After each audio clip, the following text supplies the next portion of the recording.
Welcome to Niranjan home kitchen. நாம் இன்றைக்கி வித்தியாசமான சுவையில் ரோஸ் மில்க் எப்படி செய்கிறதுன்னு பார்க்கலாம்.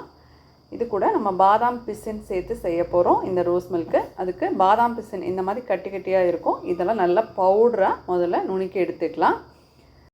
தண்ணியில் ஒரு 4 மணி நேரம் நீங்கள் ஊற வச்சிங்கன்னா நல்லா உப்பி நல்லா சாஃப்டாக வந்துடும். இதே போல் சப்ஜா விதையுமே தண்ணியில் ஊற வச்சுக்கோங்க. ஒரு 10 நிமிஷம் ஊறினா போதும். ஐஸ் க்யூப்ஸ் எடுத்துக்கோங்க. தண்ணி ஊற்றாத காய்ச்சின பால் நல்லா ஆற வச்சு எடுத்து வச்சுருக்கேன். இது கூட ரோஸ் சிரப் ஒரு 3 டீஸ்பூன் ஊற்றிக்கோங்க.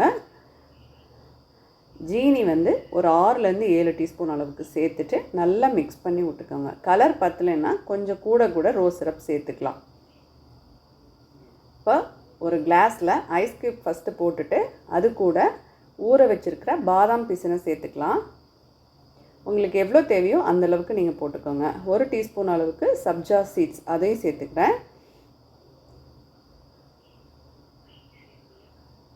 இப்போ ரோஸ் மில்க்கை நம்ம சேர்த்துக்கலாம். இந்த மாதிரி ரோஸ் மில்க் செஞ்சு சாப்பிட்டு பாருங்கள், ரொம்ப சூப்பராக இருக்கும். இந்த பாதாம் பிசினோட இந்த ரோஸ் மில்க்கும் சேர்ந்து சாப்பிடும்போது நல்ல குளிர்ச்சியை கொடுக்கும்.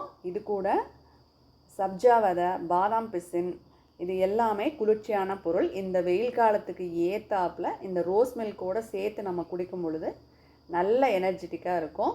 இது போல் ஃபலூடா வீடியோவும் நான் ஏற்கனவே போட்டிருக்கேன், அதை டிஸ்கிரிப்ஷனில் கொடுக்குறேன். தேவைப்படுறவங்க போய் செக் பண்ணிக்கோங்க. ரோஸ் மில்க் ரெடி ஆயிடுச்சு.